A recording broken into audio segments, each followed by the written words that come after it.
आज बात करेंगे वैक्यूल्स के बारे में। जो वैक्यूल्स होते हैं वो क्या होते हैं। तो यहाँ पे हमने दो सेल बनाई हैं, एक प्लांट सेल और एक एनिमल सेल। अब देखिए यहाँ प्लांट सेल और एनिमल सेल के अंदर हम बात कर लेते हैं इसके कुछ जो मेन पार्ट्स हैं, पहले भी हम डिस्कस कर चुके हैं। देखिए बीच में जो इतना सारा आपको गैप दिख रहा है प्लांट सेल के अंदर, ये वाला, ये होता है वैक्यूल। तो ये आप इसको बोलते हैं वैक्यूल।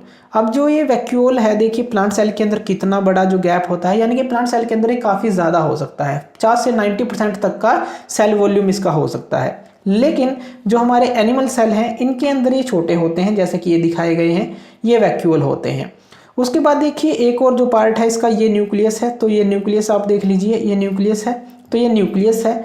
उसके बाद अगर प्लांट की बात करें और जो एनिमल सेल की बात करें तो इस यहाँ पे तो होती है सेल मेम्ब्रेन। तो ये तो सेल मेम्ब्रेन है और ये जो है ऊपर यहाँ पे सेल वाल होती है, ये सेल वाल है प्लांट के केस में। सेल मेम्ब्रेन तो ये अंदर वाली है, दोनों के अंदर होगी, लेकिन प्लांट के अंदर ये सेल वाल होती है। ये हम डिस्कस कर चुके हैं कि प्लांट के अंदर ये सेल वाल क्यों होती है, तो वो आप पिछली वीडियोस हमारी देख सकते हैं। तो इस तरह से जो मेन पार्ट है आप इसका देख सकते हैं। और ये जो बीच में ये एक्वस सॉल्यूशन सा होता है जेली लाइक, इसको हम साइटोप्लाज्म बोलते हैं। ये सारे नाम आपको याद रखने हैं। अब यहाँ पे जो आपको हरा हरा दिख रहा होगा, ये जो है ये क्लोरोप्लास्ट होता है, जो हमने पहले देखा था, जो हमने सेल डिस्कस की थी। तो हम बात कर रहे हैं वैक्यूल्स की। अब देखिए प्लांट के अंदर ये कितना सारा एरिया होता है, ज़्यादा होता है, यानी कि प्लांट सेल के अंदर, और एनिमल के अंदर ये कम होता है। अब जो वैक्यूल्स हैं इनके अंदर होता क्या है, ये करते क्या है। देखिए अगर ये रिजिडिटी की बात करें कि रिजिडिटी प्रोवाइड करते हैं। अब प्लांट के अंदर ये ज़्यादा है तो उनको ज़्यादा रिजिडिटी चाहिए होती है, क्योंकि हवाएं चलती हैं, तेज मौसम ख़राब होते हैं, रिजिडिटी उनको चाहिए होती है, तो इसलिए इसके अंदर ये ज़्यादा होता है। लेकिन एनिमल मूव कर सकते हैं तो इसलिए इनके अंदर जो वैक्यूल होते हैं।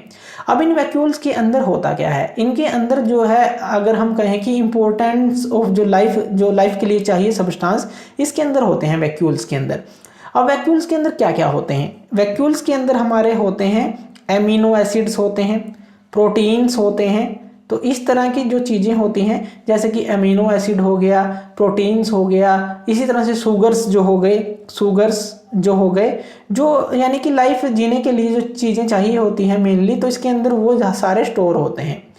ये तो हो गया हमारा, जैसे कि अगर हम मल्टी सेलुलर की बात करें। लेकिन अगर हम सिंगल सेल्ड ऑर्गेनिज्म की बात करें, जैसे अमीबा है, अमीबा के अंदर भी जो फूड वैक्यूल होता है उसके अंदर फूड आइटम्स होती हैं, क्योंकि अमीबा क्या है, सिंगल सेल है, तो उसके अंदर जो वैक्यूल होता है उसके अंदर फूड आइटम्स होती हैं जिनको वो कंज्यूम कर सके।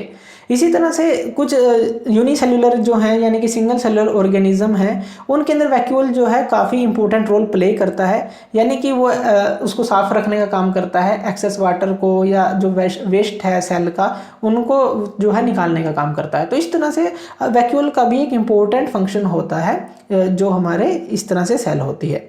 तो ये थे हमारे वैक्यूल्स। तो थैंक यू वीडियो देखने के लिए। और ज़्यादा अपडेटेड वीडियोज़ के लिए आप हमारे चैनल ज्ञान लो पे हमें सब्सक्राइब कर सकते हैं। Thank you.